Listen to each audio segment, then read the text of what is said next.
situation and someone's in custody, but parents we spoke to say they're frustrated because they still don't know what happened. FEMA is finally approving more aid for Hurricane Helene recovery in North Carolina. Governor Josh Stein says hundreds of millions in funding is still being held up. He told federal officials that relief approved so far doesn't match the state's request. He says it's critical to get those funds released, especially as North Carolina faces another dangerous hurricane season. And looking ahead, Texas-based burger chain Whataburger is continuing its expansion in the Carolinas. The company's Indian Land location is set to open tomorrow at 9. The first 100 customers will get a free swag bag and breakfast. And there will also be a grand opening party tomorrow afternoon at 4.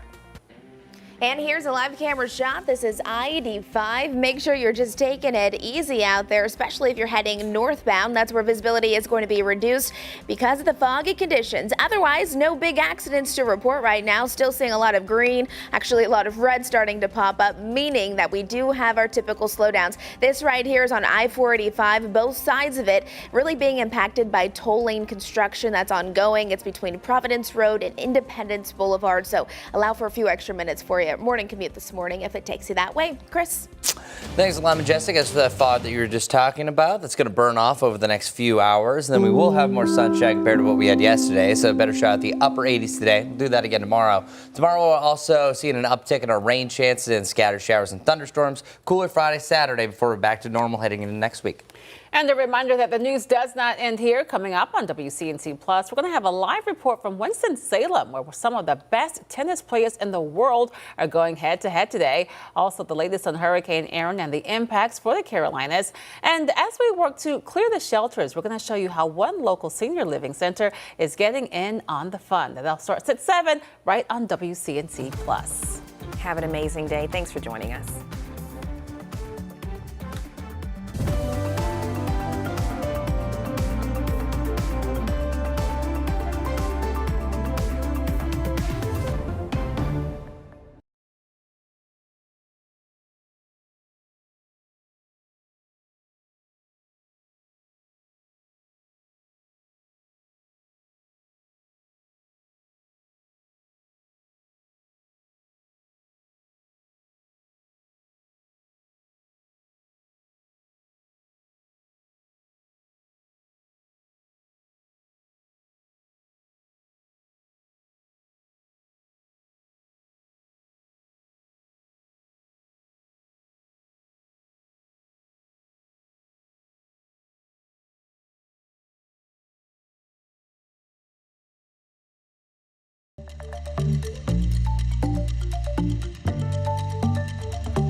for streaming live on WCNC Plus at 7 o'clock on this Wednesday morning. You're taking a live look at radar now. You can see the size of Hurricane Erin. This monster-sized storm is still making its way closer to the Carolinas. The good news, though, is that it is not going to make landfall.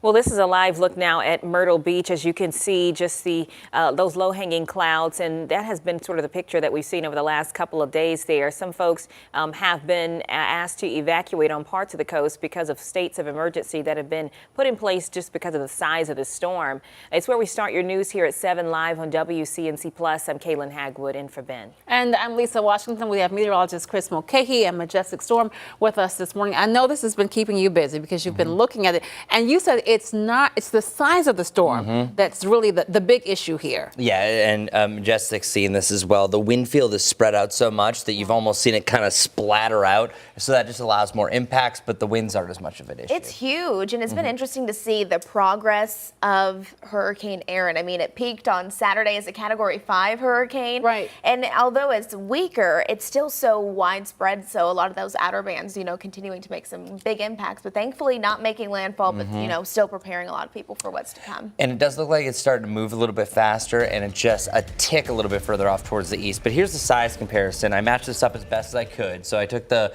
imagery from about 3 a.m. this morning, and look at the Carolinas. It looks puny. Yeah, that's a great perspective, putting into perspective how big it is, how wide it is. Especially north to south. So you can see that Erin has outdone the Carolinas, and thank goodness it's not going to make direct landfall and completely gobble it up. And we've actually been seeing even more unraveling starting to happen. We saw this yesterday, almost a little bit of dry air starting to work its way in, but you can see that core circulation. That's where all the hurricane winds are. But as we spread out the wind field, it's going to still allow this to weaken a little bit more, but it will start to strengthen, I would say, over the coming hours. This is what we saw yesterday. A lot of that yellow representing drier air.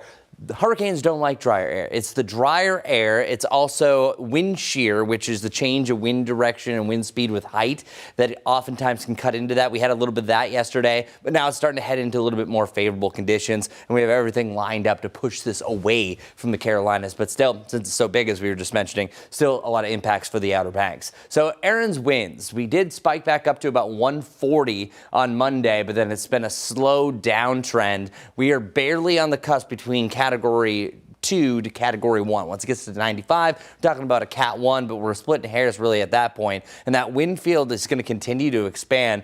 This is over 450 miles across, close to 500, where you have a chance for some of those tropical storm winds. Now, the biggest change I've seen here is before things were trending a little bit further back towards the west. Now they're starting to kind of get in line where they were a couple of days, a little bit further offshore. So I think you still could have some of those tropical storm gusts, but the sustained winds aren't as much. It's really just primarily the Outer Banks that are going to be impacted here. And as far as storm surge estimates go, there's only a few spots of yellow representing that we could have 3 to 6 foot storm surge. Most likely that's a little bit closer to about 3 to 4, 5 at the max. But it's not even about storm surge. Certain areas along the Outer Banks are literally at sea level. So if you just pick up the sea just a little bit, and that's already happening now, you have what's called overwash. And we're seeing that in certain spots of the Outer Banks. And that's going to be a big issue. And that's why a lot of people were forced to evacuate during this chain of islands. The further inland you go, still some areas of blue, about 1 to 3 foot storm surge, getting close to New Bern through Wilmington. And then we have those yellows also over 3 feet right around Charleston, as they typically see, just picking up enough water to allow for a little bit localized flooding there. Hurricane Erin by tomorrow morning is going to be just east of the Carolinas, but it's really later on this evening that it starts to make its turn away. But still, since it's so massive, it's already picked up so much water, it's going to rise the sea a little bit, and it's actually going to bring things to an even lower tide once it stretches off towards the northeast. So I think it's likely going to spike to about 110 to 150 miles per hour. So that's literally the dividing line between a Category 2 and a major Category 3. And then it'll weaken through the rest of this week. Heading into the weekend, we'll eventually be calling this Tropical Storm Erin, even post-tropical. Our futurecast wind gusts show that they're going to be the highest potential right here in the Outer Banks by the time you get to about 2 to 8 a.m. tomorrow morning. That's where Nags Head, Hatteras could have wind gusts ranging about 45 to 60 miles per hour. The further west you go, closer to Charlotte, I think the maximum wind gust we have is 50 miles per hour, since this is such a big system, but it's going to shift the winds out of the north. That will bring some some cooler air, but it's also going to up our rain chances. So watch what happens over the next 36 hours. The massive Aaron moves to the northeast, but it's these systems right here that are keeping it just enough offshore. So that's our saving grace. But it's going to allow this front to work its way back into the area. That's going to up our rain chances. So that's the most recent update for Aaron. Things actually trending in a good direction. Still never good when you have a storm this massive offshore. It's also urging people to stay out of the water just because of the dangerous rip currents. We've seen already 90 rescues around Wrightsville Beach and Surf City alone. So we'll have a full forecast, focusing a little bit more on Charlotte coming up here in the next about 10 to 15 minutes. But in the meantime, let's get over to Majestic for our first look at traffic on WCNC Plus. Good Wednesday morning, everyone. Maybe you're gearing up to head out the door this morning. Well, a few things I need to let you know about. Here's our big picture view of my map showing you mainly green along I-40, starting to see our backups on I-85, I-77 as well. And those little pockets of orange, that's where we do have some fog that is building. Very patchy pockets of dense fog. This does include parts of I-85 here out towards China Grove. Keep this in mind if you're heading northbound towards Salisbury. That's where visibility looks like this. This is a live camera shot right around that area. So low visibility, a little gloomy out there in that area, but it'll all mix out. We'll get some sunshine today. Here's a look at our roads though. Want to talk about I-485. Those backups are starting to build, but it's not helpful, this toll lane construction, because delays are really going to slow you down this morning. I would allow an additional 10 minutes for that morning commute if you take I-485. Mainly we're seeing the inner loop at this point. That's really being impacted between Providence Road and Independence Boulevard. And then I-77 if you're moving inbound, if you're coming in from York County, no accidents, just some congestion at this point. Not too bad though from Rock Hill to Fort Mill. That's what I'm looking at for now. We'll have another check on those area roadways when I see you back here in just a few minutes. All right, thanks so much, Majestic. Right now, an investigation is underway after a shooting overnight in Monroe. Now, this is some video a viewer sent us this morning. Just moments ago, police confirmed one person was hurt and that a suspect is on the run this morning.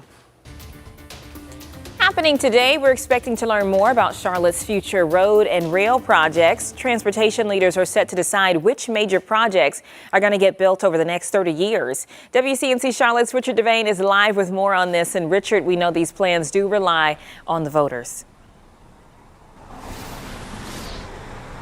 That's absolutely correct. Before these projects can really take hold, it's up to voters to give them the green light, if you will. Good morning to you, Kaylin. Good morning, Lisa. Good Wednesday morning, everyone. You got me forgetting what day it is, Kaylin, whenever I look at that pretty smile in the morning. Charlotte leaders taking another step toward asking voters to approve a 1-cent sales tax to fund the future of transit and roads.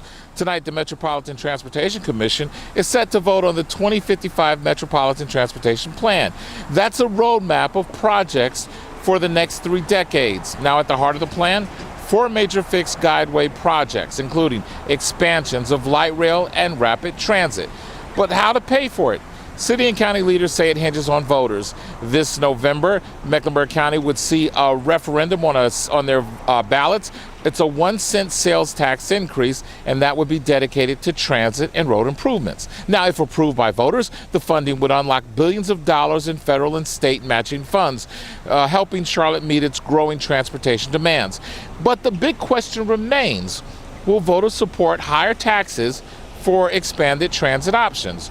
For now, the commissioners' vote will decide which projects make the cut and set the stage for that high-stakes decision at the ballot box this fall. But this is some voters are concerned about anywhere from seeing $130 to $240 extra that they would have to wind up paying every single year for this plan.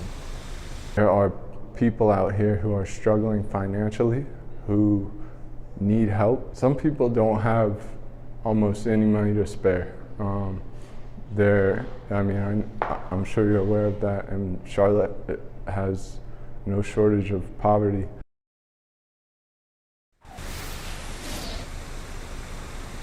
Yeah, that is a concern, that there is not proper representation for some of those folks economically struggling, because they feel that they would get a disproportionate amount of results from this transit plan. That's what some of the people who are against it are saying. We'll let you have the details on everything that is planned and those ideas that the leaders say are most important and the ones they think not so much when we find out later this evening. Right now, we're right here in the south end. Guys, we'll send it back to you. All right, Richard Devane, thanks so much for that report. Keep it right here. We're going to be live in Winston-Salem, where the top tennis players in the world are competing today. We're back in 2 minutes here on WCNC Plus.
Happening today, some of the top tennis players in the world are in North Carolina for the Winston-Salem Open. That tournament started over the weekend. WFMY News 2's Giselle Thomas is live at Wake Forest University this morning with some insights on the boom this annual event actually brings to our backyard. Giselle.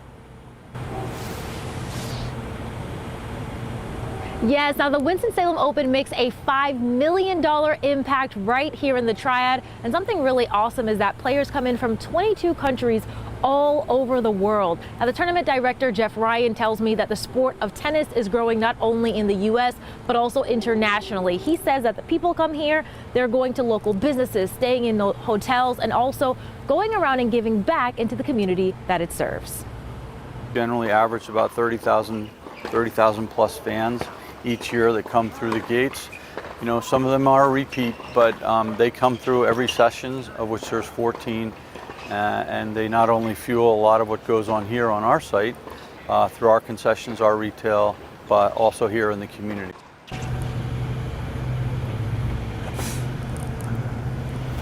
Now, Ryan says this year fans will get a surprise when they take their seats. He shares that the chairs are manufactured by a company straight out of Winston-Salem. And after seeing the leather that they used to use in the past, he says that the temperatures of the seats would get up to over 150 degrees. It turns out that Four Tops is one of those companies that's come up with a new technology.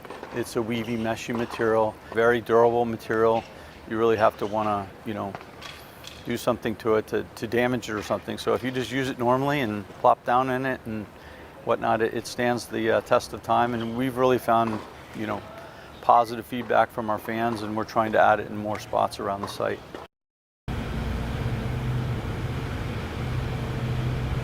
Now, right now I'm seated on one of those seats that we just talked about. You can see that there's some holes through here, so lots of ventilation. And also there are about 13 courts where people can see matches. But the coolest thing is, I want you guys to see how close I am to the court. I'm here seated in some chairs and the court is right here. It almost feels like you're actually in the game. Wow, getting up close and personal there for us. What are the fans saying? What are you hearing from folks who live in the area about this exciting event coming right to their doorstep? It's so much excitement. One of the best parts is really the connectivity with the community and them being able to volunteer. I've heard and also met some volunteers who say whether it's their first time or each year they look forward to it, but one of the coolest things is being able to audition to see if you can catch the tennis balls that are out here on the court. So there's lots of different interactive, fun community things to be out here in the Winston-Salem Open. I'm sure there is. All right, Giselle Thomas live in Winston-Salem for us this morning. Thanks so much for that live report. We should also mention that the Winston-Salem Open is part of the U.S. Open series. Of course, the U.S. Open begins up in Flushing Meadows next week. Keep it right here. We're back in 2 minutes on WCNC Plus.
Welcome back, everybody. Majestic was mentioning earlier some of that patchy, dense fog, and it is expanding. Now we have a quarter-mile visibility right here around Salisbury, Jefferson, and Ashe County getting their share, but we've really seen things drop off here in Lancaster County. About an hour ago, there wasn't even a visibility problem in the world down there. Even Charlotte is now starting to see that fog drop down, and that's the one thing about this morning. It will appear cloudy, but then it starts to get a little bit better as we work our way through the day. You can see that background. Well, you actually can't really see too well right here around Monroe. Temperature's down to 69 degrees. Finally, we're where we should be. That's the typical average low for this day in climatology, and that is August 20th. These icons also representing some fog down towards the south and then still a cloudier sky up and around Hickory, who's actually warmer because of that cloud cover. Rain chances, well, they're going to come up a little bit. So we're looking at an isolated storm chance today in the mountains. I think this avoids the Charlotte area, but then tomorrow will be on and off through the afternoon, through the evening, and then again heading into your Friday morning. And then we just have an isolated pop-up chance after that. So here's a look at our futurecast. We're going to go through all the rain chances at the top of every half hour, by the way, today here on WCNC Plus. We'll give you an Aaron update, and then I'll give you all the rest that you need to know about your upcoming forecast for the greater Charlotte area, the mountains and the Sandhills. But it's this afternoon, starting at 2 to 5, that we start to see thunderstorms expand here in the high country. So those kids that have their first day of school in Avery County, welcome back, everybody. It could be a stormy comeback. So parents, maybe you want to be waiting there so they don't have to walk back in the heavy rain or even some thunder and lightning. By about 8 o'clock, we're starting to see the bands of storms work their way down towards the south, right around Morganton to Taylorsville. That's affecting areas like Lincoln County and Cleveland County, whereas the sun is setting. But as noticed, it didn't really work its way towards the Charlotte area by any stretch. And then by tomorrow, we're doing it again. Could have some morning fog, pop-up storms right around 2, but we see a better chance for isolated storms during the afternoon and a much higher chance heading into the evening, especially the further west that you go, west of I-77, and we'll have some lingering rain heading into Friday, on and off activity after that. As far as any concerns, we do have a low excessive rainfall, especially for your Thursday heading into Friday. That's also going to cool us down. Lower 80s Friday, Saturday, upper 80s back in action end the weekend and begin next week. Let's get over to Majestic, see how traffic's behaving. All right, good morning, everyone. I want to give you an update on this. Some new information that's just coming in. I want to show you my map because we do have our typical backups that are definitely already building out there. We'll get this to load. You can see as we zoom it in, this is exactly what's going on. Here's a picture of it. It's an accident. Injuries are reported. It's in the intersection, causing delays in all directions. This is at Arrowwood Road, specifically where it intersects at Brown Greer Road and Sandy Porter Road. Again, causing delays in all directions because of that ongoing crash there. We'll keep you up to date with the very latest there. I think that's the most important thing that just popped up.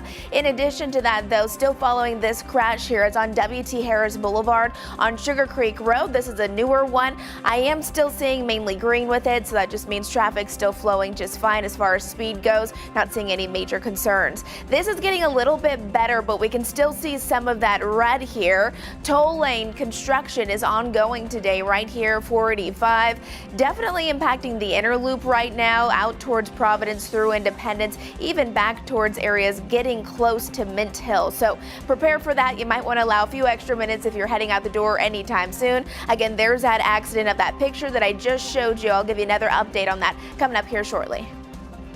Majestic, thank you. 7:22 now. All month, we are working to clear the shelters and get pets adopted. One local senior living center is getting in on the fun. WCNC Charlotte's Larry Sprinkle shows us how. Here at Walton Woods Senior Living Community, residents are proving that love has no age limit, especially when it comes to 4 legs and a lot of fur. He does very interesting things. How old is he? About 2.5. 2.5 years old. Maybe a little bit older because I've had him for 4 months. Whose tail is this? Laurel Sass lives in the community and adopted a very special furry friend known affectionately as Lucky Lad. Ashley Jensen is the manager of independent living at Walton Wood. Working with Laurel, seeing how she's a positive person, but she was missing something. She was missing that 4-legged animal that is in her apartment welcoming her. So when she got that cat, she just lit up completely. Laurel has taught Lucky Lad a couple tricks, even jumping through some hoops with a few tasty treats as incentive. What is his presence here being a part of your life? How has it changed your life? Do I look happy? Well, I am. And not only me, but he welcomes guests. I've had more people come to see me that are residents here. They don't want to see me. They want to see him. Walton Wood is working with the Humane Society of Charlotte, and during Clear the Shelters, they'll pay the fee for any senior cat or dog adopted. I just want people to realize, once again, how important adoption is. I used to have a motto, adopt, don't shop. You know, go get your animal from a shelter. There are so many wonderful kids that are just waiting for a home. And if we can encourage people to go and look at the shelter and maybe find a little 4-legged friend, that to me is all my life is what I wanted to do. With Laurel Sass and a very lucky cat, Larry Sprinkle, WCNC Charlotte. Well, remember, our big Clear the Shelters event is going to be this Saturday at Charlotte Mecklenburg Animal Care and Control. Just scan this QR code on your screen to learn more. You can also text the word PETS to 704-329-3600 to find adoption locations. Well, we're going to take a quick break, but we'll keep it right here on WCNC Plus. We're going to have another update on weather and traffic, as well as today's top headlines, streaming at 7:30.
Well, good morning, everybody. Some fog and some dense fog, just depends where you are. It's really flourished through parts of Union down into Lancaster County and right around Rowan County. Seeing those visibilities drop. Before we just had some thick clouds up above. Now it's dropped down to the surface. So be mindful of that. And it's also starting to hit its lowest visibilities right around the Charlotte area. You can barely see down the road here in downtown Monroe. 69 degrees around Charlotte, warmer in Hickory at 71, and 70 degrees for you on a cloudy start right around Lancaster. Later on this morning, heading in the afternoon, that fog will burn off and we'll have some sunshine. Clouds won't hold on as long as they did yesterday. And then the next couple of days, highs in the upper 80s. I think we have a better chance for showers and storms to end tomorrow, heading into tomorrow evening. Friday, we'll have some lingering rain, much cooler at that point. Lower 80s Friday, Saturday. Majestic, what's going on?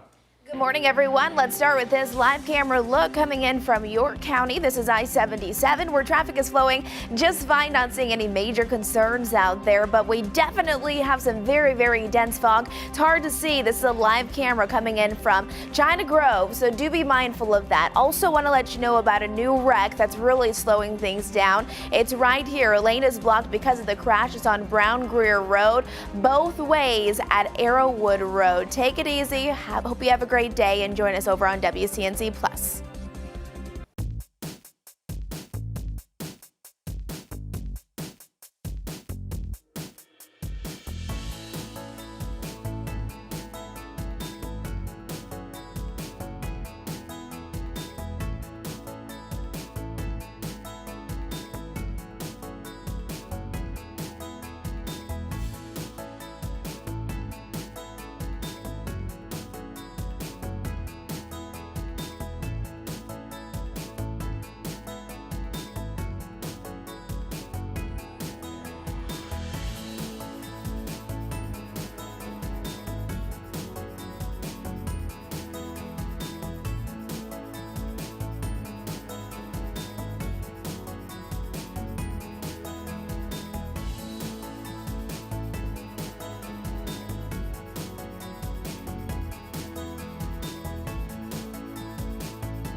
Thanks for streaming live on WCNC Plus at 7:30. I'm Lisa Washington. And I'm Kaylin Hagwood. Ben has the week off. This morning, CMS students are just now 5 days away from heading back to school, and the district says they are getting ready for an exciting year. WCNC Charlotte's Destiny Richards is live this morning. And Destiny, there are some changes in store for the new school year. Yeah, CMS leaders say they're ready to welcome back more than 141,000 students for this new school year on Monday. And they are rolling out some pretty important changes, mainly dealing with safety and efficiency for students and their families. Now, it was at a media briefing that happened yesterday that the district shared 2 new tech upgrades. The old Power School portal is being replaced by a new system called Infinite Campus, where parents can track grades, schedules, and complete paperwork online before day 1. And another big change is the I Love You Guys system, a safety and communication platform with clear step-by-step instructions for students and staff during emergencies. Now, district leaders also addressed a sensitive issue, how schools will respond if immigration enforcement operations impact families. They say staff are trained to interact with ICE agents as they would with other law enforcement agencies should they appear on campus. They have been trained on our processes to make sure that they understand the expectations and the procedures. We're going to follow all state and federal guidelines as we are required, and we're going to continue to protect the privacy of our students. And district leaders say they've been making these preparations since before summer break started because they just want students and staff to have a strong start to the new school year. Caitlin, Lisa, I'll send it back to you.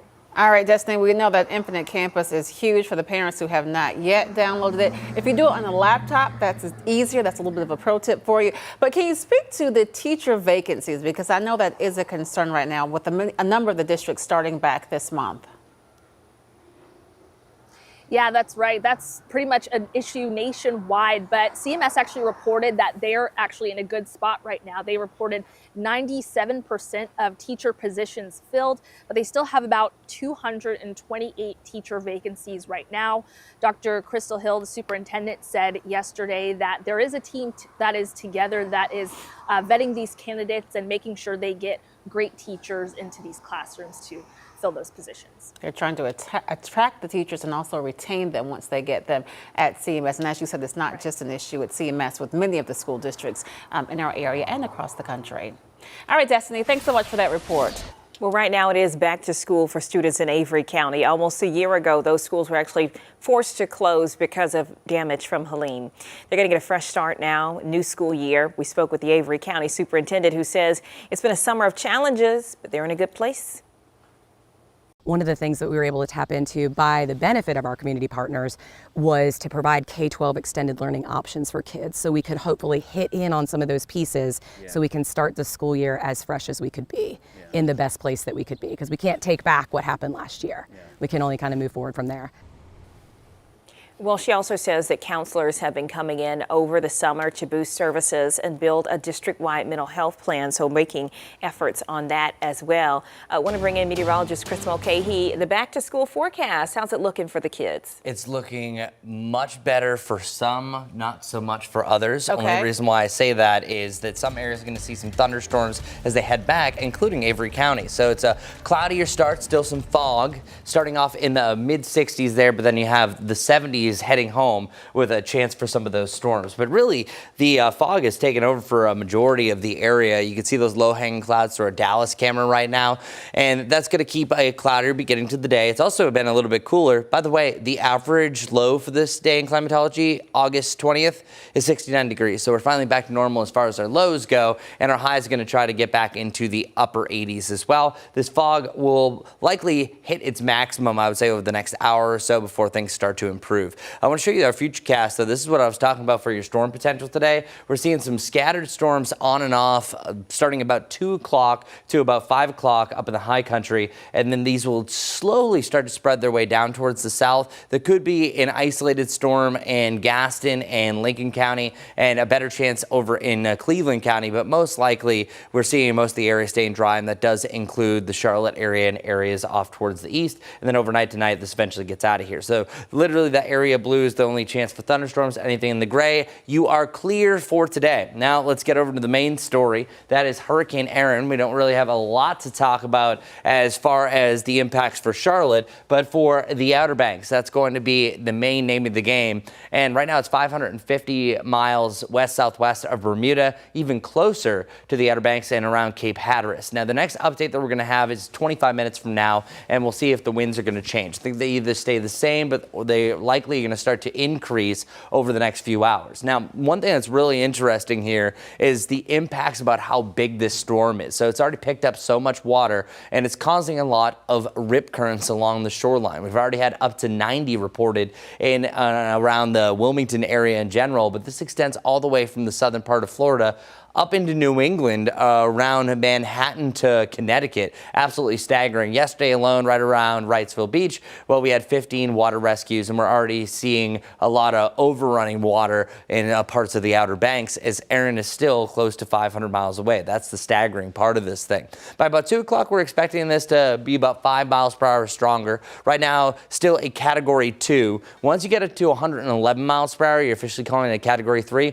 We're going to be close to that once this is due east of the Carolinas, and you can see the eastern side of the Carolinas right now under that tropical storm warning, and then we also have a tropical storm watch up to Norfolk and right around the eastern side of Virginia. That likely will still turn over to a warning, but I think the winds are starting to trend a little bit further east as far as the tropical storm sustained winds. I think the maximum winds that we could still have are 50 to 60 miles per hour. That would be classified as a strong thunderstorm to around a severe thunderstorm criteria, but that's going to be, I think, a secondary issue compared to just the pure water. The height of the water getting up to 1 to 3 to 4 feet is still enough to put some roads underwater and some of those vicious waves as well. So that's why there's already red flags along the shoreline because of how dangerous it is to be the water for the rip currents, but then also on top of that, rough seas and high surf all along the Atlantic basin because of this monster size of this storm. So our storm surge estimates getting anywhere from about 1 to 3 for most of the area, but we could have some values up to about 4+. Just keep that in mind. As for Charlotte's impacts, most we're just going to see an uptick for rain. I'll show you that full future cast coming up for the next few days heading into the weekend. But first, let's get over to Majestic to see what's going on for our morning commute.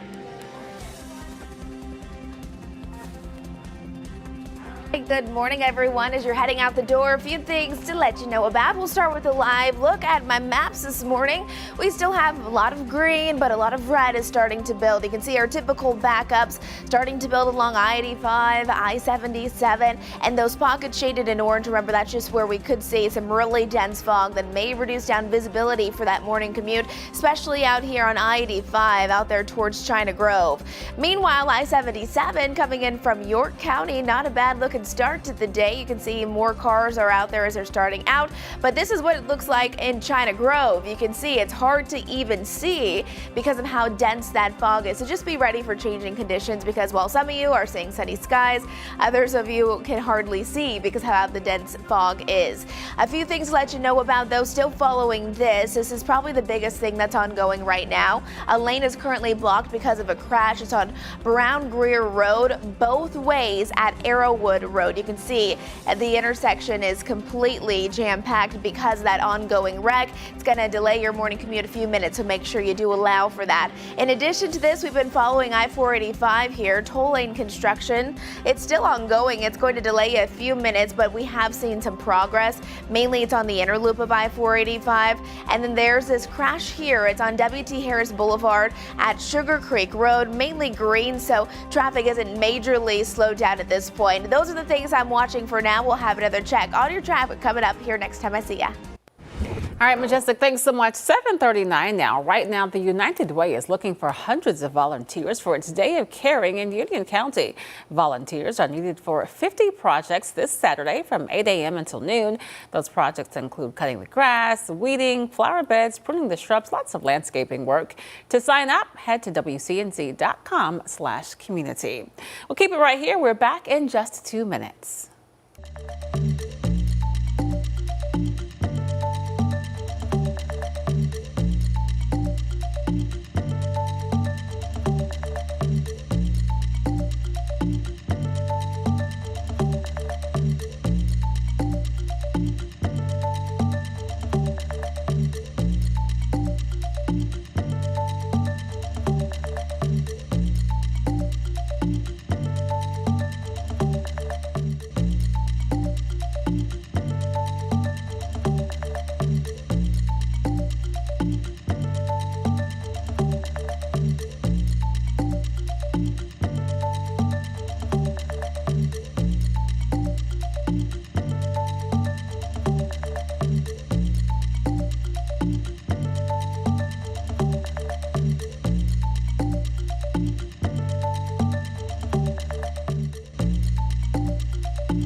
Students in Rock Hill are halfway through their third week of the new school year. Many are learning new things, including new languages. It's all part of the district's language immersion program. WCNC Charlotte's Bria Smith joining us live this morning with more on that. And Bria, we know this program can make a big difference for students. That's right. Well, this program is designed to help students not only immerse themselves in their studies, but also to learn a new language that can hopefully help them in their future.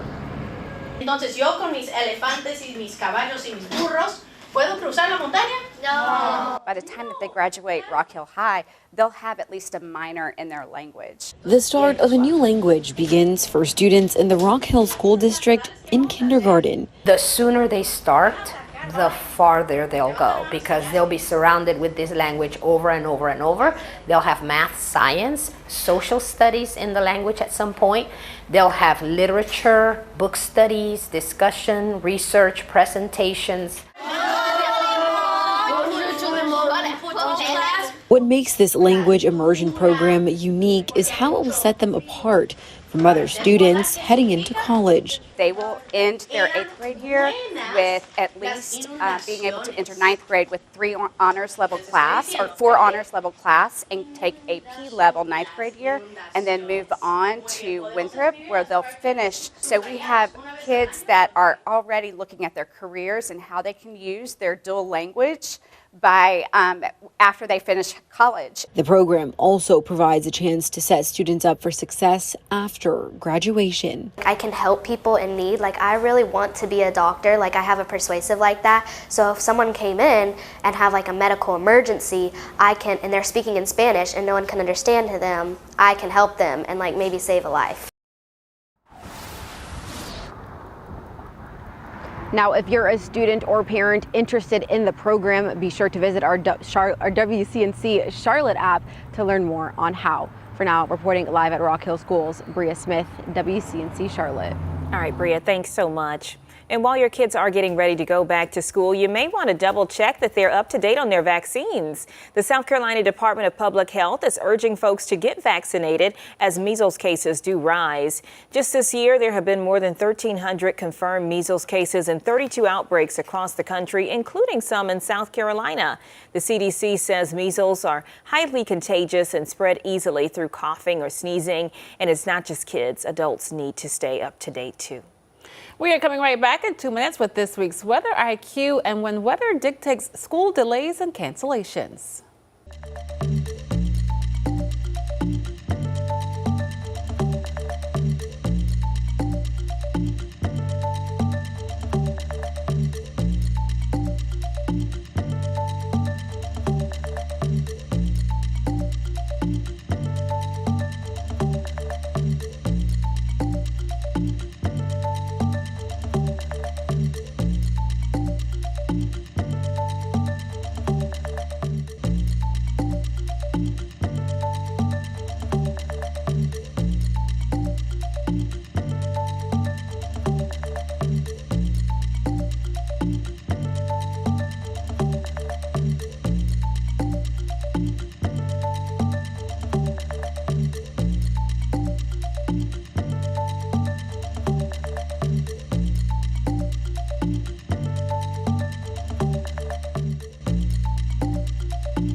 back to school means early mornings, packed lunches, and wondering if the weather is going to change your schedule. So what kind of weather is strong enough to cancel class? Meteorologist Becca Birdsall breaks it down in this week's Weather IQ.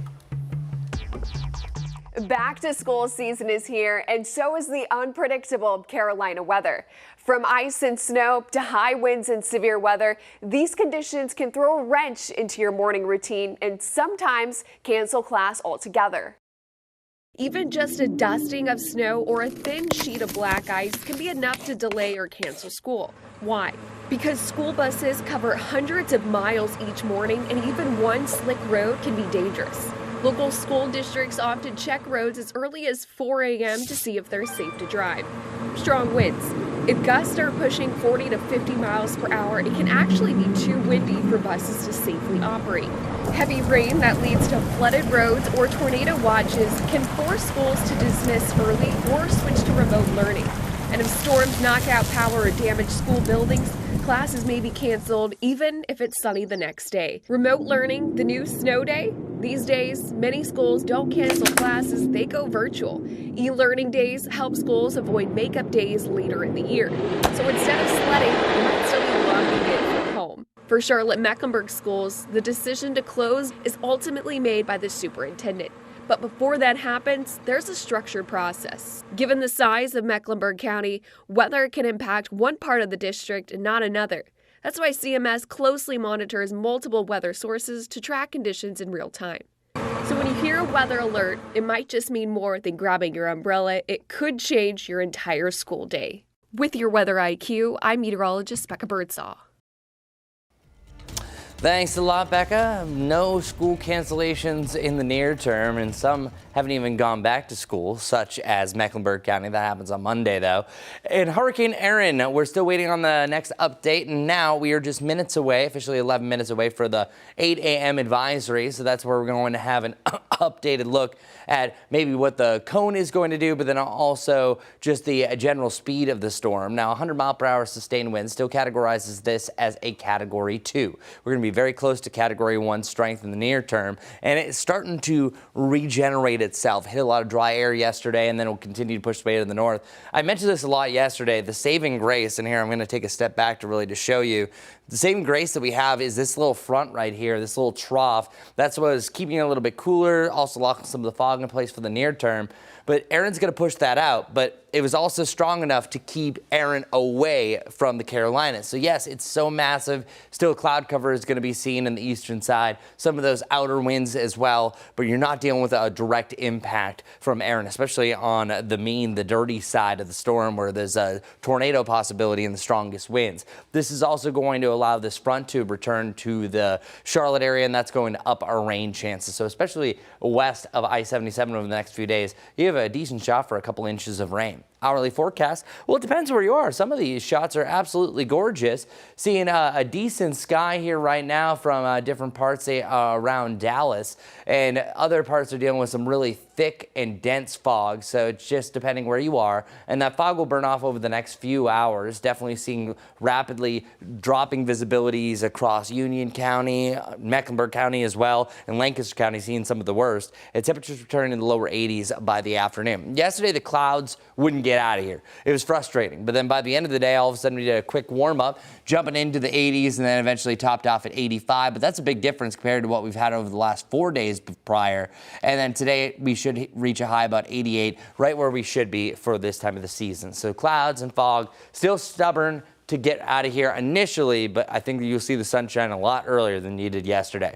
Excessive rain impacts, we have a slight chance for a little bit of flooding in the mountains of the foothills today, and then most of the area tomorrow, and then just really southeastern part of our viewing area by Friday as that rain is pushing in. So here's what that looks like. I already showed you some of the rain and thunderstorm potential up here in the high country along the mountains. This starts to expand its way a little bit further down towards the south, but dissipates shortly after the sun sets. And then heading into tomorrow, we have the same scenario. We have passing gusty wind that could limit some of the fog, but we're also going to have some calm spots. We could have some patchy dense fog in places, and then you're also going to have some low-level clouds. But then we'll see a mix of cloud and sunshine for your Thursday. Most of Erin's cloud cover stays well off towards the east, and we'll once again start off right around 2 o'clock for an isolated spotty shower or storm.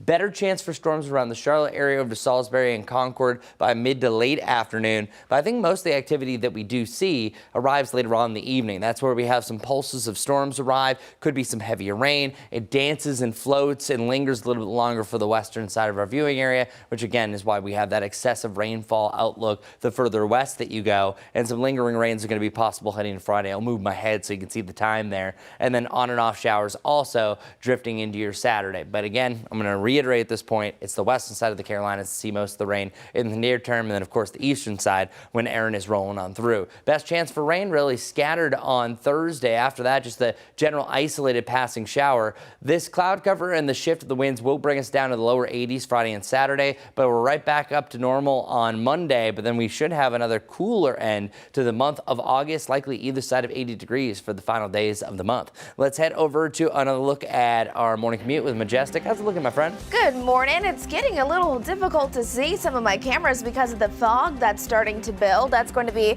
something you'll want to keep in mind as you're heading out the door. Big picture perspective, you can see all across the area. We have fog, we have slowdowns, we have areas where there's no traffic whatsoever. I first want to point out where we're really seeing that dense fog. This is one of the areas out there towards I-85 from China Grove to Salisbury. Not only is it dense fog, but I mean, look, this is a live camera look from that specific area. It's very limited visibility, so make sure you're prepared for that because not everyone is seeing it. In some spots you'll have a hard time seeing, and then in other areas you'll see some sunshine like what we're seeing now on I-77. Multiple crashes this morning. Want to let you know about this one. We actually have a picture of what's going on. Lane is blocked because of the crash. It's right here on Brown Greer Road, both ways at Arrowwood Road. So you can see it's right in the middle of the intersection there. Just to the south, all of this red is indicating that the traffic is really at a stop and go. It's on Highway 49 at Irwin Road. Continuing to watch that one very carefully. And then again, all of this orange is indicating where the fog is continuing to seep down, even down across Independence from Matthews out towards Stallings, even Mint Hill. So allow for a little extra drive time as you're heading out the door this morning. We'll have another check on traffic coming up here shortly. Lisa.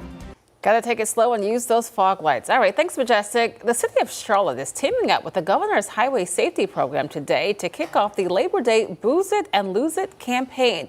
Now, this is about your safety on the road. Starting Monday, police will have extra patrols out looking for drunk drivers. The message is simple: drive sober or risk getting pulled over. The crackdown runs through September 7th. Everyone deserves a day off, even if it's to do absolutely nothing. Research suggests that having one lazy day per week can improve your health. It helps reduce stress and high blood pressure. So even if you have to add it to your calendar, schedule just one day to relax. I wish I could schedule a day to do absolutely nothing. The hard part is actually getting the day, because even on your off days, like sometimes you just want to lay around and just, you know, rest, which doesn't feel restful because you're so tired. Like you have a recovery day and then you have like an actual, am I venting too much? No, I understand. I feel you. You have to, all right, you want to rest, but then you have things to do. All right, it'd be nice. We're going to take a break. Take a little nap during the break and wake back up with us here on the other side of the break, because we got more weather, news, and traffic after the break.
Well, good morning, everybody. Well, we're trying to have a nice day, but then we have low-level clouds and some fog drifting all over the place. Not the prettiest shot that we're seeing there, but hey, it could be worse. And today, the cloud cover will yet again be with us for the morning, but it won't stick around as long as what we had yesterday. Yesterday was cloudy most of the day. I think most of the cloud cover should be out of here by the end of the morning to begin the afternoon. And then we'll have a delightful afternoon. High temperatures jumping about 3 degrees warmer than in yesterday's 85-degree high. And then winds starting to shift out of a cooler direction, which will cool us down by the end of the week. As far as our rain chances go, it's to the northwest here in the mountains and the foothills. So that means Avery County kids that are coming back from their first day of school could encounter a storm or two. This should stay west and northwest of Charlotte. Charlotte likely staying dry. Tomorrow, another chance for rain, spotty showers to scattered activity through the afternoon. Heading into the evening, coolest days of the week, Friday, Saturday, and Tuesday, all in the lower 80s. How about that fog, Majestic? Is it affecting the morning commute? It definitely is making it difficult to see for many of us, especially along I-85. One of my watch spots is actually out there in China Grove. You can see that orange there, and here's a live camera shot.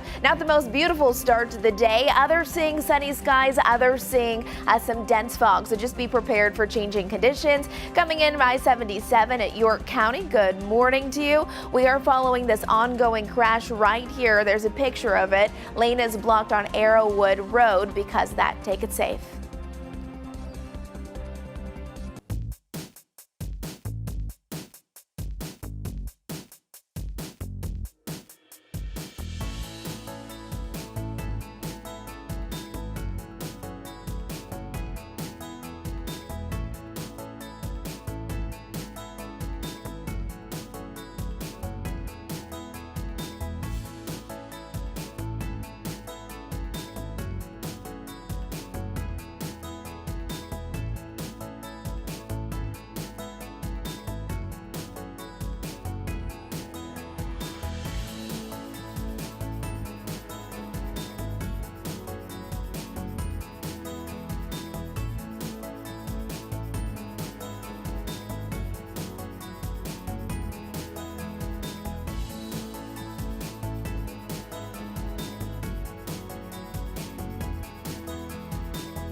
Happy Wednesday to you, and thank you so much for joining us here live on WCNC Plus at 8. I'm Kaylin Hagwood. Ben has the week off. And I am Lisa Washington. Happening today, we're expecting to learn more about Charlotte's future road and rail projects. Transportation leaders are set to decide which major projects will be built over the next 30 years. WCNC Charlotte's Richard Devane live for us this morning. And Richard, we know these plans do rely heavily on voters. That's absolutely correct, Kaylin. Good morning to you. Good morning, Lisa. Good Wednesday morning, everyone.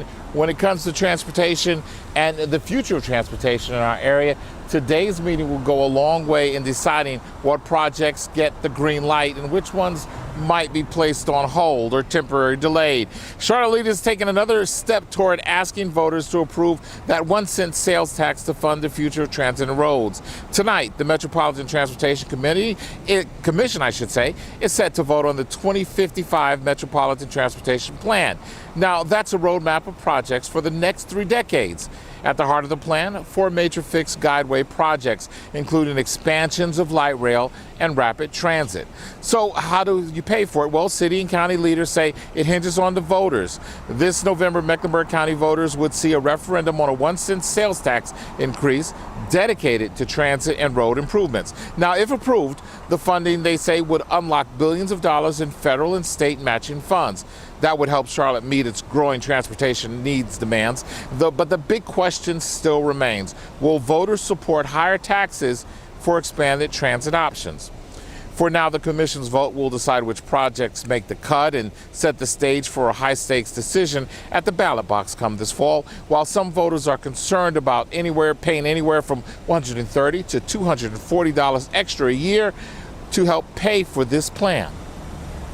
There are people out here who are struggling financially, who need help. Some people don't have almost any money to spare. I'm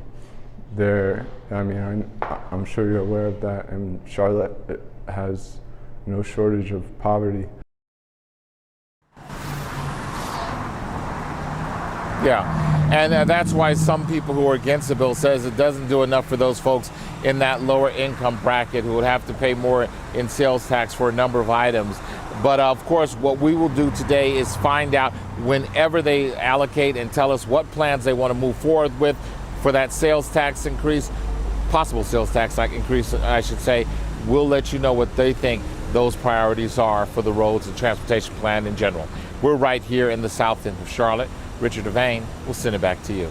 And Richard, we're talking about 30 years in the future, but you have to make those plans now. People hear 2055 and they're like, oh, that's so far away. But again, you got to start planning now because we know the area is growing. That is absolutely correct, Lisa. And that's one of the problems that some people say, because some of the opponents say that they're concerned about the fact that this plan talks about things, and if there are mistakes or things that they don't like, they don't want to offer that 1 cent tax increase that you'll have to pay out in perpetuity for plans that they may not think would benefit all parts of the city. For instance, Matthew's upset that the Silver Line isn't going there. There are other concerns that other people, politicians, some past, and have also weighed in, saying that they're not 100% in lockstep with this plan. So we're going to pay very close attention to what the plan says today. Of course, 2055, some of us, as Caitlin likes to tell people, like, some of us may not be here. Others probably will. So we'll see what happens. All right, Richard Okay. Devane. Thank you, Richard. I mean, how do you respond to that? I know he's going to be here for a You know long I'm giving her time. grief. You know why I'm giving her Richard's grief a young today. man. You know I'm giving her grief. You are. You are. All right. Thank you, Richard. Well, from the roads and the highways to the ocean now, this is a live look at the radar where you can see just the size of Hurricane Erin. This storm is still making its way closer to the Carolinas. In fact, a state of emergency is in place for North Carolina as a lot of people are evacuating from the Outer Banks. And this is a live look right now at Myrtle Beach. As you can see, it's very cloudy. Those clouds hanging over the ocean there. It actually looks kind of beautiful to look at, but we do know that there's that rip current risk there along the Carolina coast because of Hurricane Erin. Got our 2 meteorologists, Majestic and Chris, both been tracking the storm closely. And when people see the storm and they see it off the coast, they may say, why are we talking about it so much? But it is those impacts. I mean, you said they've even had to do several rescues. Yeah, I think it's been 90 around Wrightsville Beach and Surf City, and even up to about 100 across North Carolina. But the staggering thing is the rip current risk goes all the way from Florida up into New England. Wow. So how massive things. And Jessica, you just saw, look at how much it's grown in size. It is very, very big. I mean, it's not as intense as it was on Saturday, thankfully, but it's all about the impacts. And I think a big thing that I'm interested about is the height of the waves. They're going to be so high, not just in the middle of Erin, but even what's going to be pushing along the coast of North Carolina. Yeah, underneath Erin, they're already estimating waves that could be up to about 30 feet. Yeah. So that really just shows how lucky we are that it's doing that hard push off towards the north and east. So let's get right right to it. The most recent update officially is down. The 8 o'clock advisory has not changed anything. The only thing that's really changed is it's a little bit closer to the United States. Now officially 400 miles away from Cape Hatteras and 560 miles west-southwest of Bermuda. So it's close to the United States compared to to Bermuda. And this is staggering. Look at how massive this is. So you can see that it is starting to lose some of its outer cloud cover, really circulating and strengthening right through here. It's actually usually the smaller, tighter knit storms that will allow to be the stronger ones. And oftentimes once they hit their maximum, go through rapid intensification, they start to come down a little bit. And especially if they hit a little bit of wind shear and start to hit some of that drier air. And that's exactly what's happened over the last 24 hours. This was yesterday. It was a much smaller storm. You can see that wind field has almost doubled over the last 24 hours. So that's a good sign. It's actually a sign of weakening. That's going to lessen some of the effects. But since it is spreading out the wind field, that means that the waves are starting to cover more of a bigger area. So by about 2 p.m. we're anticipating maybe a 5-mile-per-hour increase, and then we're getting very close to a Category 3 strength. Once it gets to 111 miles per hour to 115, it's lower end Category 3 and officially a major hurricane. But we're splitting hairs here. Luckily for us, it starts to make that hard turn off towards the north and east. By 2 p.m. on Thursday, it's officially north of the Carolinas, and then we start to see hour by hour those waves come down. And oftentimes when you have a storm this strong, it actually does the inverse. Instead of the storm surge, it actually brings some of the water out, so it'll look like an extra low tide at one point right around the Outer Banks, so that'll be some nice little relief. It's mainly tomorrow morning that I think we have the worst of the action. So you mentioned how big this is. This isn't even accurate anymore compared to what I was showing earlier because it's actually grown in size because of that expanding wind field. But regardless, the fact still remains that this is much larger than the Carolinas combined. So both North and South Carolina almost look puny compared to the size of what Aaron is for the time being. 30 to 40 miles per hour has been the peak over the last 3 days. Now, of course, we had 160 miles per hour over the weekend, and now we're going to start to see an upturn for its last intensification before the storm is going to weaken. Now, the further north it goes, the cooler the waters, and the more likely this is going to dissipate. Here's the potential wind field once you get to about 5 a.m. tomorrow. Only seeing sustained tropical storm force winds for the extreme Outer Banks right around Cape Hatteras. That looks to be really the focal point for the worst of the action. And then once you get to the end of the weekend, it's past and gone. We're not even calling it a hurricane anymore. Storm surge values are still low. 1 to 3 feet is still enough, though, to put some roads underwater that is literally at sea level. Now, of course, there's the dunes that try to prevent some of this, but that's why a lot of these areas have been evacuated, because when you're literally out in the middle of the ocean and you pick it up 4 feet, that's going to cause some big problems. So a lot of coastal flooding happening. Rain, luckily, not as much of an issue. Still going to have some rain, and then some of the inland areas also dealing with that as well. One last look at the futurecast wind gusts before we get over to Majestic on this foggy morning commute. We could have some maximum wind gusts around 50 to 60 miles per hour in the Outer Banks, really the middle of tomorrow morning. And I think our wind gusts are down to 20 miles per hour by about Friday morning, but still staying breezy in the eastern side of the Carolinas for most of your Thursday. So that's a Aaron update. I'll have your local forecast coming up, but Majestic's going to beat me to it to tell you about how the road and weather conditions are starting off our day. All right, good morning, everyone. If you are heading out for your Wednesday morning commute, well, here's a few things you're going to want to take into consideration. First things first, I need you to just be ready for changing road conditions, because some of us, we have foggy conditions out there that's really reducing down visibility. Pockets shaded in orange here, that's where it's really limited. We're seeing that right along I-85, China Grove. There's a live camera look of that area specifically, so very low visibility. Make sure you are driving with caution. Meanwhile, you're heading out towards I-77. This is York County, where we have actually some nice sunshine peeking through those clouds, so kind of just depends on where you're traveling. We're seeing a lot of that orange starting to spread, meaning that fog is starting to spread even throughout Mecklenburg County. Just north of Charlotte, we have a lane that's blocked because of a crash. It's on I-77. Southbound lanes being impacted by that. That's at exit 12 at Atondo Ave. Keep this in mind. I'm seeing a lot of red, meaning stop and go traffic. And then just to the south of a new accident right here. It's on Providence Road and Hanson Drive. We'll have another check on those area roadways coming up here shortly. We'll keep it right here. We're back in just 2 minutes on WCNC Plus.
Welcome back to WCNC Plus. The time now is 8:12.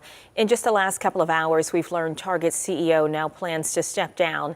It comes as the retail giant struggles to find its footing and improve sales. CEO Brian Cornell will leave the company next February, and Michael Fidelki, the company's current COO, will take the reins.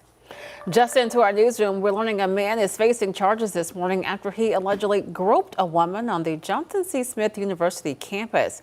Patrick York is charged with sexual battery. It happened at Mosaic Village, which is on campus. The victim says she does not know York, and this was a random attack. This morning, Russia is stepping up attacks on eastern Ukraine, even as the Kremlin signals it's open to ending the war. It comes as the White House says it's working to set up a face-to-face meeting between Putin and Zelensky. NBC's Alice Barr details Ukraine's demands and how the president is responding. On the front lines of eastern Ukraine, relentless Russian strikes underscoring what's at stake as the White House seeks a location for a face-to-face meeting between Ukraine's President Zelensky and Russia's President Putin. And then after that meeting, if everything works out, okay, I'll meet and we'll wrap it up. Finding where to meet, no easy task, with Putin facing arrest for war crime charges and many countries party to the International Criminal Court. A White House official telling NBC News President Trump spoke with Hungary's leader and that Budapest is being considered, as well as Geneva. Russia has yet to publicly confirm Putin will meet with Zelensky, though the White House says he agreed to. Ukraine and European allies worried Putin will play for time are pressing for an immediate ceasefire, rather than the broad peace deal President Trump favors following his Putin summit in Alaska. Special Envoy Steve Witkoff defending the approach. A ceasefire deal is very, very easy to break, because it doesn't have all the ingredients attached to it. Also noting the importance of guarantees for Ukraine's future security, though President Trump now says the U.S. will not send ground troops to join a European peacekeeping force, while not ruling out military support from the air. It is an option and a possibility. As the president acknowledges he can't be sure Putin is ready to end the war. I think Putin is tired of it. I think they're all tired of it, but you never know. It's possible that he doesn't want to make a deal. Looming unknowns on the path to peace. Russia has said any peacekeeping effort that includes NATO member nations on the ground in Ukraine would be unacceptable. President Trump also ruling out NATO membership for Ukraine, raising questions about key sticking points ahead of Russia-Ukraine negotiations. In Washington, Alice Barr, NBC News. Well, the White House has officially joined TikTok, even as the app faces a possible ban in the U.S. It comes ahead of the September 17th deadline for parent company ByteDance to sell to a U.S. buyer or be banned across our country. President Trump has delayed enforcement 3 times despite bipartisan concerns over national security. We're back in just 2 minutes to connect the dots on what happens when a state of emergency is declared.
The time is now 8:18. It's time to connect the dots. That's when we make the news make sense. North Carolina's Governor Josh Stein has declared a state of emergency for the state as Hurricane Erin churns up the coast. But what does that really mean? While it may sound ominous, an emergency declaration in the Carolinas is all about response during and after a disaster. Let's connect the dots. When the governor issues a state of emergency, the main concern is financial. Storms are expensive. Most hurricanes cause millions of dollars of damage. By issuing an emergency declaration, it helps seek state or federal funding aid for disaster response if it's needed. It also waives rules that could get in the way of the relief response. This will help the transport of fuel and critical supplies to the areas that need them most. But it does not mean schools or government offices are automatically closed. That's still up to local districts. And that's connecting the dots. Thanks a lot, Lisa. Let's direct our attention a little bit more to what's happening in our neck of the woods, as Al Roker would say. We are looking at some rain up in the mountains mainly today. A better chance for rain to spread around the I-77 corridor tomorrow and tomorrow night. And then Friday, I think it's mainly going to be activity further to the west. Now, all in all, today is going to be a better day than yesterday, even though I show you images like this, and you might be saying, Chris, what are you talking about? Yesterday was cloudy most of the day, and it looks like we're going to do that again. Whoa, oh, no. Contraire, mon frere. Here's a look at the Dallas camera, seeing a decent amount of sunshine through here. Now, some areas dealing with some thicker fog that could be affecting your morning commute. Jessica will have more on that coming up, but it does really look like it is going to just be the typical fog that'll be taking its sweet time trying to get out of here. Our highs today reaching the upper 80s. Yesterday, we only had a high of 85, and it was cloudy most of the day. Today, we'll have a high of 88, just being patient trying to get that fog out of here. I really think by the end of the morning, most areas are starting to see a little more blue like what we just saw on our Dallas camera, and some might have to wait as late as around noon. Now, our futurecast shows the most prevalent storms really between about 2 and 5 o'clock here for the mountains and the foothills. We've been mentioning that Avery County, congratulations, your first day of school. Well, you could have some thunderstorms as you're heading back on your first bus stop drop off. And then the storm activity is going to start to spread its way down towards the southeast and south through the course of this evening, and then a couple hours after the sun sets, it's going to be out of here. So that means as far southeast as around Lincoln to Gastonia, you could have a shower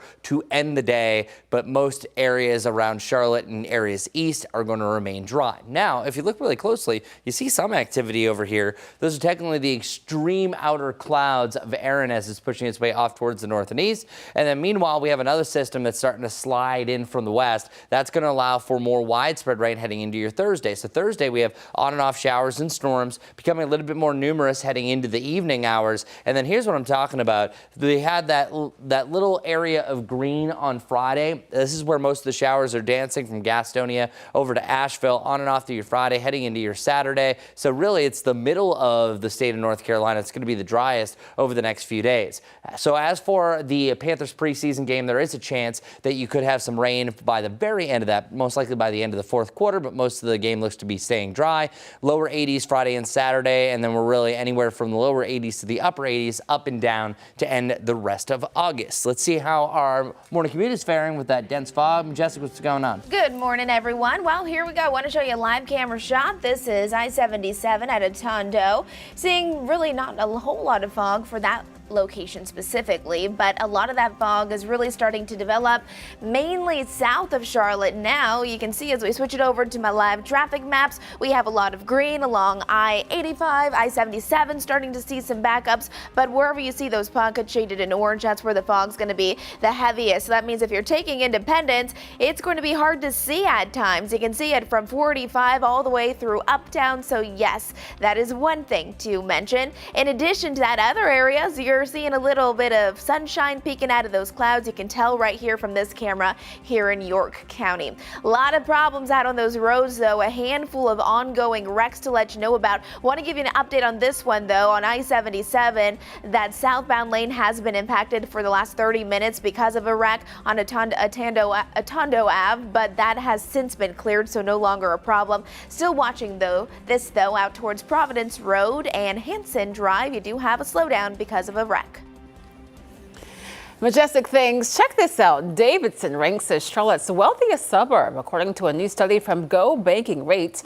Nationwide, the Lake Norman town came in at number 23, just behind Lake Butler, Florida. Davidson wasn't the only North Carolina suburb to make the list. Apex, near Raleigh, ranked 41st. The rankings are based on mean household income and the average value of single-family homes. Cynthia Erivo has a reason to celebrate this morning. The actress will receive the Santa Barbara Film Festival's Kirk Douglas Award for Excellence in Film. The Oscar-nominated Wicked star already has a Tony, a Grammy, and an Emmy to her name. Erivo will be honored at the annual event in December. She's quite talented. Her voice is just like, it's like unreal. It really, and here's the thing, she's so tiny. It's like, where did that big booming voice come from? But she's obviously well-trained and very good at what she does. Can't wait for Wicked 2. All right, we're going to take a quick break here, but keep it on WCNC Plus. Got another check of your weather and traffic coming up. And then at 8:30, more headlines.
Well, good morning, everybody. We have some low visibilities from Mecklenburg County down through Union and over to Lancaster County. 70 degrees right now in Charlotte. We did drop down to 69, and now we're starting to warm back up slowly. It depends where you are, if you're going to see rain or not. Now, I think what happens today is some areas are going to see a little bit more sunshine than others, but it should be a brighter sky earlier than what we had yesterday. Looking at showers and storms right here for the foothills and the mountains, starting as early as 2 o'clock.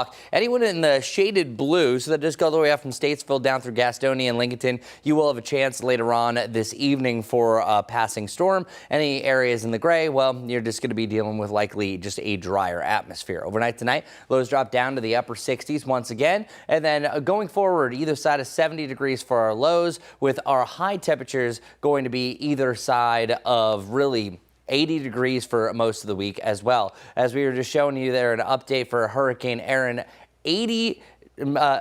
8 a.m., we had officially a report of 100-mile-per-hour winds. Same forecast, not affecting us here in the Charlotte area. Let's get over to Majestic, see what's going on. All right, up and at 'em, time to get the coffee going as you're heading out the door. It might be hard to see at times because we have seen some fog really start to develop, but it's not for everyone, so just be ready for those changing conditions. We'll see sunshine in one area and then dense fog in another.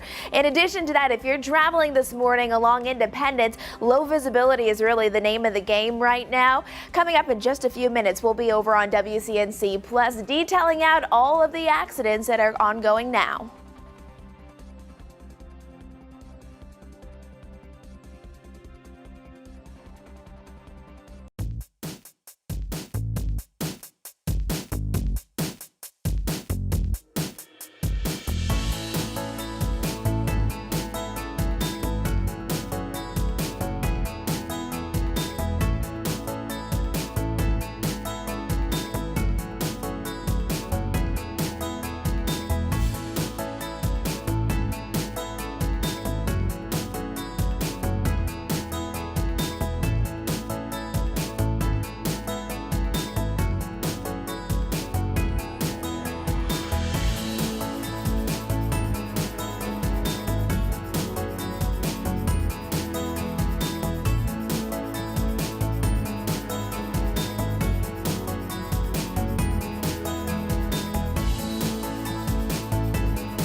Thanks for streaming live on WCNC Plus at 8:30. I'm Lisa Washington. And I'm Kaylin Hagwood. Ben has the week off. This morning, CMS students are just 5 days away from heading back to school, and the district has been getting ready for months to prepare everyone to be welcomed in. WCNC Charlotte's Destiny Richards is live this morning. And Destiny, we know that there are some changes in store that students and parents should know about. Yeah, CMS is getting ready to welcome back more than 141,000 students on Monday, and they are rolling out some pretty important changes geared towards safety and efficiency, specifically to help out students and their families. Now, it was at this media briefing that happened yesterday that the district introduced 2 new tech upgrades. The old Power School portal is being replaced by a new system called Infinite Campus. This is where parents can track grades, schedules, and complete paperwork online before day 1. And another big change is the I Love You Guys system, a safety and communication platform with clear step-by-step instructions for students and staff during emergencies. District leaders also addressed a sensitive issue, how schools will respond if immigration enforcement operations impact families. They say staff are trained to interact with ICE agents as they would with other law enforcement agencies should they appear on campus. They have been trained on our processes to make sure that they understand the expectations and the procedures. We're going to follow all state and federal guidelines as we are required, and we're going to continue to protect the privacy of our students. And district leaders say these preparations have been underway since before summer break started, so they just want students and staff to have a strong start to the school year. Lisa and Kaylin, I'll send it back to you. Yeah, and Destiny, we know they're also working to address some vacancies in the past. How are they coming along with that process now? Yeah, we've talked a lot about teacher vacancies across the state, nationwide, it being a big issue. CMS says they're starting off the school year in a good space. They have 97% of teacher positions filled, but they still have about 228 vacancies as of right now. Superintendent Dr. Crystal Hill, she talked about them having a team in place to vet candidates and get great teachers in those positions. That teacher shortage is real. I mean, not just in our area, but across the nation. All right, thanks so much, Destiny. Well, it is back to school today for Avery County. Almost a year ago, the school was actually forced to close for weeks because of damage from Helene there. And now they're going to get a fresh start, though. We spoke with the Avery County superintendent, who says it has been a summer full of challenges for them, but they are in a good place to welcome back students. One of the things that we were able to tap into by the benefit of our community partners was to provide K-12 extended learning options for kids, so we could hopefully hit in on some of those pieces so we can start the school year as fresh as we could be, in the best place that we could be, because we can't take back what happened last year. We can only kind of move forward from there. Well, she also says counselors have been coming in over the summer to boost services and build a district-wide mental health plan. Right now, we are taking another live look at the latest radar images for Hurricane Erin. It is now a Category 2 storm as it continues to churn up the Atlantic coast this morning. Now, even though the storm is hundreds of miles off the coast, we are seeing more of those impacts this morning along the Carolinas. Take a look at this video. This is from Cape Hatteras. It shows that water already starting to wash over the roads you see there. North Carolina's Governor Josh Stein is expected to give a briefing on the storm later this morning in about an hour and a half at 10 o'clock. He's also declared a state of emergency as the coast braces for those impacts. Chris joins us now. Again, I know you've been watching this, and despite the size of it, we're saying a Category 2, it's still a massive storm. And so that's why we have some evacuation orders are in place. And again, they are watching for the storm surge there. And it was Category 5 at one point, so already picked up a bunch of water. So picture it like a hurricane is almost like a big magnet. So it elevates the water, and that's physically the storm surge. So even though it's spread out a little bit, you still have a massive bulge of water. And since it's affected the ocean so much, that's why we have rip current dangers up and down the coast. Right. how often do you see Florida to Connecticut for these? But then you're also looking at that overflow that we were just seeing in the Outer Banks, and then that's going to raise at least a storm surge about 1 to 4 feet. That doesn't seem like that much, but when you're at sea level, think about that, that's coming up to some parts of cars. So yeah, that's why a lot of people were asked to evacuate in certain parts of low-lying areas in the Outer Banks. So you don't even need a direct impact, but we're thankful that it wasn't even closer, because of course the closer you get, the higher the wave. So let's get right to it. Let's talk a little bit more about Hurricane Erin and what her plans are next. As you can see, part of North Carolina has an orange shading. That is a tropical storm warning that goes into effect until further notice, until we're going to see the passage of Hurricane Erin. The most recent update at 8 a.m. had 100-mile-per-hour winds. The next update that we're going to have is going to be at 11, and then we'll have another one at 2 o'clock. During that time frame, I would not be surprised if we start to see a turn to the upward as far as an intensification goes. Nothing like what we've seen in the past, that 160s in the rearview mirror, even the 140s in the rearview mirror. We're going to get close to about Category 3 strength, which, by the way, is any winds anywhere from about 111 to 129 miles per hour. I think we really hit that peak by Thursday morning. At that point, it's pretty much adjacent to the Carolinas, to North Carolina, and then it'll exit its way to the northeast and start to weaken as we work our way through your late Thursday and Thursday night. Now, look at the storm surge. So this is a unique product for the National Hurricane Center, where they're showing certain areas that are a little bit more flood prone to others. And you're going to see exactly what I'm talking about when I go to South Carolina. So parts of the Outer Banks pretty much under a 1 to 3, but there are going to be some areas that could be as much as 3 to 5 range. But most of the areas seeing all this blue, and that's as far west as you're talking about some of the inland areas and some of the bridges that you have to drive over to go to the Outer Banks. Wilmington's the same thing.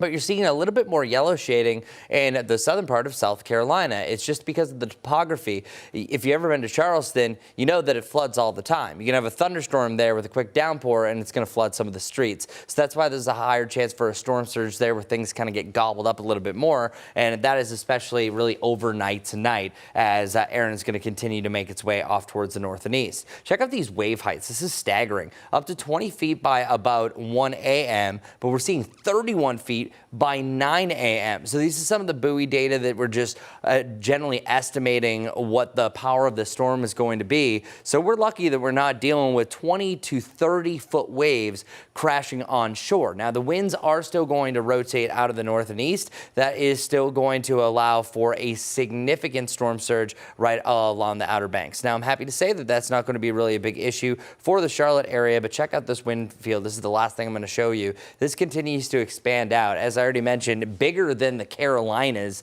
in general. Hurricane force winds stay well offshore. Only chance really for sustained tropical storm force winds is around Cape Hatteras and the extreme eastern Outer Banks. So yeah, this is definitely a situation to monitor, but honestly, this is one of the better case scenarios. If it trended a little bit further west, we'd be talking a much more serious situation. As for Charlotte, again, not really a big issue in the short term. So it's also a foggy start to the day. I'll get to your actual currents for the near-term forecast in just a minute, but in the short term, let's get over to Majestic, who has an outstanding traffic report. All right, good morning, everyone. Want to show you a couple of our live camera shots. This one's coming in from Gold Hill. Area roadways are nice and dry, seeing a mix of sun and clouds. I've seen the sun beam down a little bit there in York County. This is I-77 at Gold Hill. But here's the deal. Yes, many of us will encounter some fog, even dense fog at times. You can see it all shaded in this orange, so be mindful of that, especially as we have people up and at 'em, riding their bikes, walking, taking their morning runs, whatever it may be. Few things to let you know, we have a whole lot of accidents outside this morning. I mean, look at this, just zooming in around the uptown area. I'll highlight a couple of them for you. This one here starting to see more orange, indicating slow impacts here, slow moving traffic. The right lane right now is currently blocked because of a crash. It's on Rama Road, eastbound at Sardis Road. That's not the only one. Just to the north of it, another crash here on Home Depot Drive at Wendover Road, seeing a little yellow indicating there are some slowdowns because of that. And then off to the north here, the middle lane right now, it's blocked because of an active crash. It's on Central Ave and Kilbourne Drive. Those are the things I'm looking at for now. We'll have another check on those area roadways all coming up here in just a few minutes. All right, Majestic, thanks so much. 8:39 now. The United Way is looking for hundreds of volunteers for its Day of Caring in Union County. Volunteers are needed for 50 projects this Saturday from 8 a.m. until noon. Those projects include cutting the grass, weeding, working in flower beds, pruning the shrubs, lots of landscaping. To sign up, head to WCNC.com/community. We'll keep it right here because we're back in 2 minutes with more on WCNC Plus.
Students in Rock Hill are halfway through their third week of the new school year, and many are learning new things, including a new language. It's all a part of the district's language immersion program.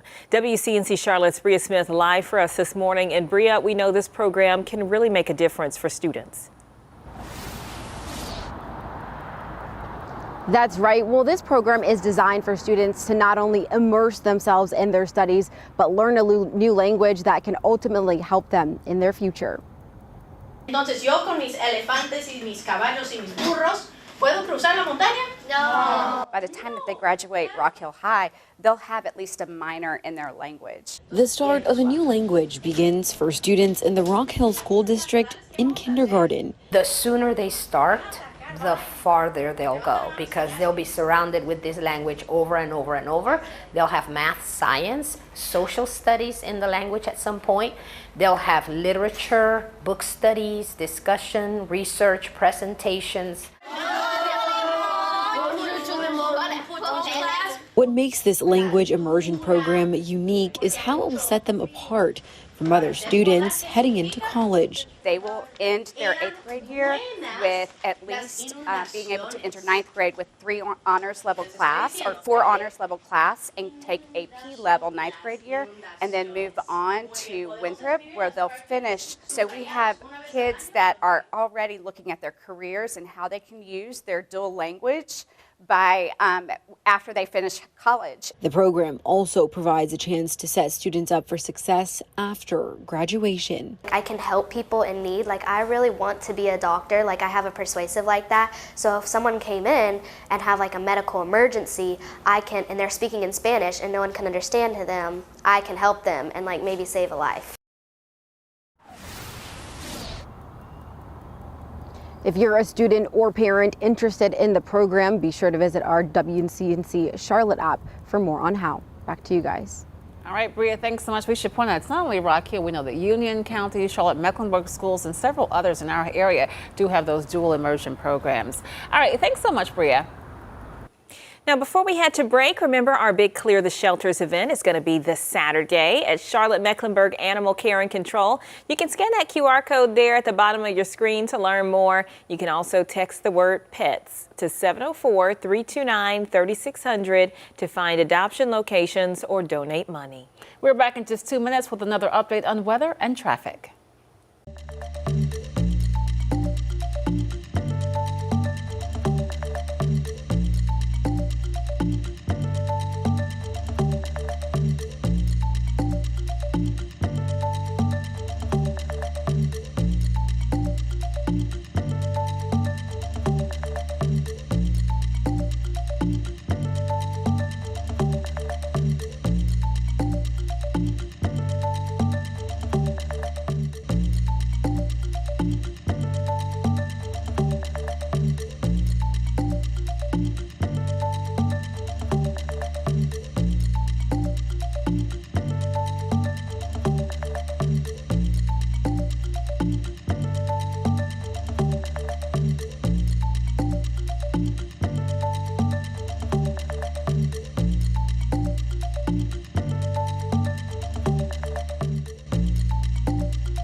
Well, good morning, everybody. Things are actually improving fog-wise. That's nice to see.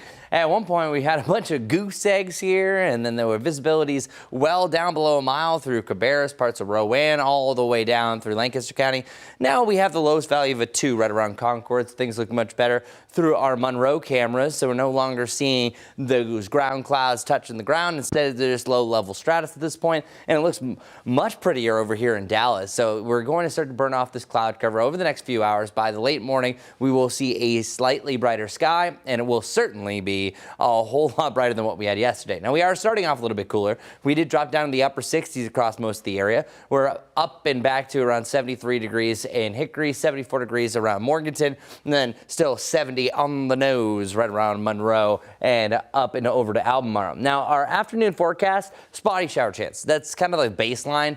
I think most of us are staying dry if you're watching from Charlotte. Now, the further west that you go, better chance for rain during the evening. If you're watching from the mountains, you will have rain later on this afternoon. But it's overnight tonight, and we're starting to see a subtle shift. Also, some clouds could be working in from the east. So even though today is going to be a brighter day, there is a chance the areas far east, I'm talking about Richmond and Chesterfield over in Wadesboro and Anson County, you're going to have a lot more cloud covers than, say, the I-77 corridor earlier in the afternoon. So that is going to put a little stunt in the growth of our temperatures. As far as this blue area is concerned, that's that thunderstorm zone, the thunderstorm zone, right here up in the high country where we could have some of those heavier downpours up in the mountains, and then eventually they start to slide down the foothills and work their way out of the area, mainly out of the south-southwest, as looks like the general exit. And then by tomorrow, we are going to see a similar start to what we had this morning, but then we will see another warmer day in the upper 80s. So this evening, not a bad forecast. I like what's going on. Tomorrow's forecast, another chance for rain during the afternoon. I think tomorrow afternoon is a better chance for rain around Charlotte compared compared to what we have today. And the same thing goes heading into Friday as well. And also after tomorrow, we're going to see a big shift in our temperatures. Eventually, we're going to be to the lower 80s for your Friday and your Saturday, eventually back to around the similar range, the upper 80s to end the weekend and begin next week. So the fog is luckily burning off. That's good news for a morning commute. Majestic, what else is going on? Good morning, everyone. Well, we definitely still have a handful of accidents that are ongoing for that morning commute. This is I-77 there at Gold Hill. You can see it off to the distance. Traffic is starting to die down a little bit more now that we're getting later into the morning, but still a few problems out there to say the least. I want to take you out to areas south of Charlotte where we do have this that is currently ongoing. You can see the red back behind it. There's a crash here at Home Depot Drive and Windover Road. Just to the east of it, the middle lane is currently blocked because of a crash. This time it's on Central Ave and Kilbourne Drive. So medium impacts with that, not seeing any significant delays though. And then this here, that red, remember that means stop and go traffic. This is on Highway 49 and Irwin Road. We're seeing that congestion that's continuing to build. That's really the biggest things right now. Otherwise, we still have our common delays on I-85 inbound, I-77 inbound. We'll have another check all coming up here in just a few minutes. Lisa. Majestic, thank you. Charlotte native William Byron is NASCAR's regular season champion. WCNC Charlotte's Danielle Stein talked one-on-one with Byron about his incredible season as he gets ready for the playoffs. Welcoming in William Byron, an exciting couple of days for you, coming off of clinching the NASCAR regular season title. William, first of all, just how are you feeling after this week kind of is unfolding and you get that title?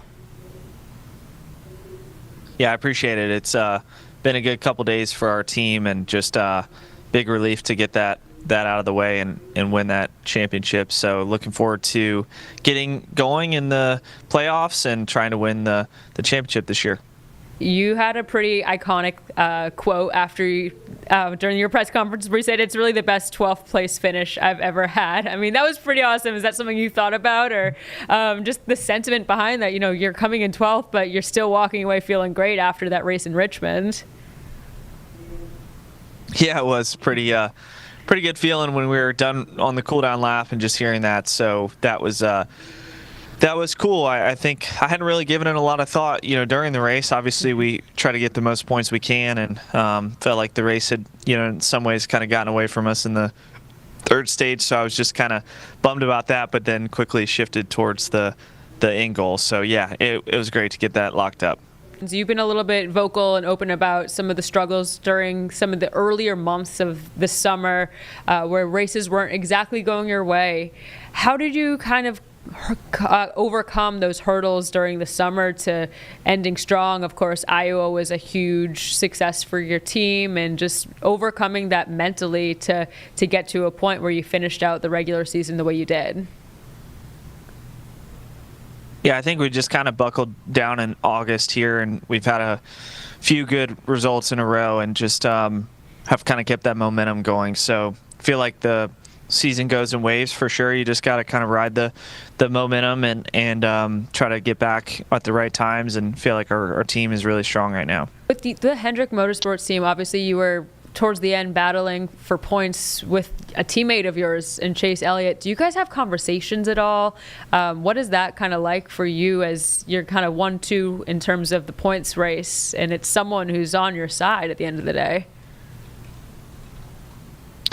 Yeah, I mean, we race hard and try to compete hard on the racetrack, but at the end of the day, we share a lot of notes, and back at the race shop, we collaborate a lot. So it's unique in NASCAR to have teammates that you work well together with, and then at the same time you're competing.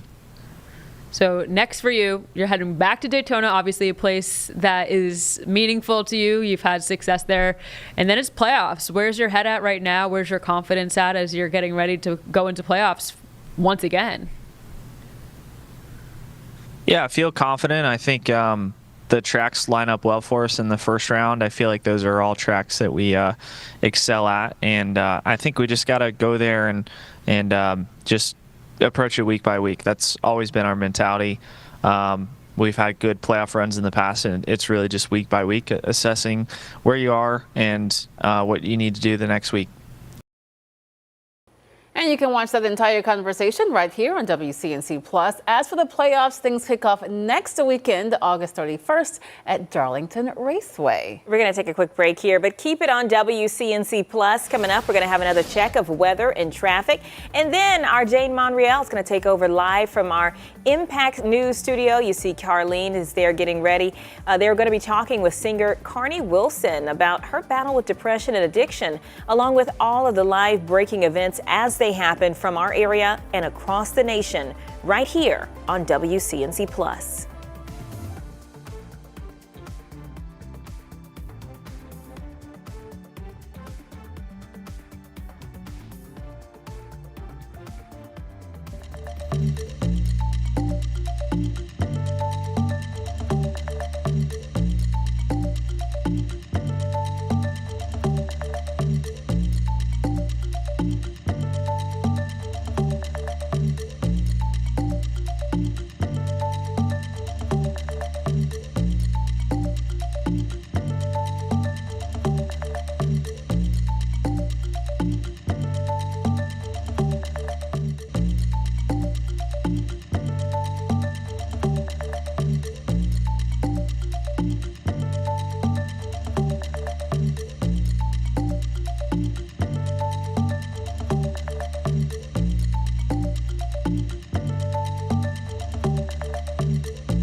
Good morning, everybody. We're waiting for the skies to change. We have a little bit of blue sky from place to place. Most of us dealing with a gray sky or some lingering fog.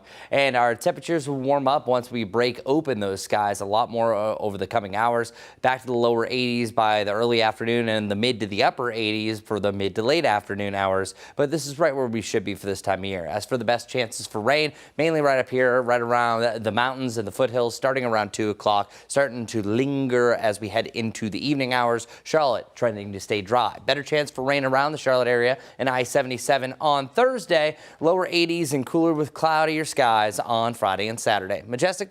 Good morning, everyone. Well, hey, if you're heading out the door this morning, drive times aren't looking terrible. Nothing we're not used to this time of the day. 35 minutes coming in from Matthews right now. In addition to that, still following a few accidents out there. This one here, keep this in mind. Left lane is blocked because of a crash. It's on Tryon Street, impacting both directions at Sugar Creek Road. Hope you have a great Wednesday and take it easy across your morning commute.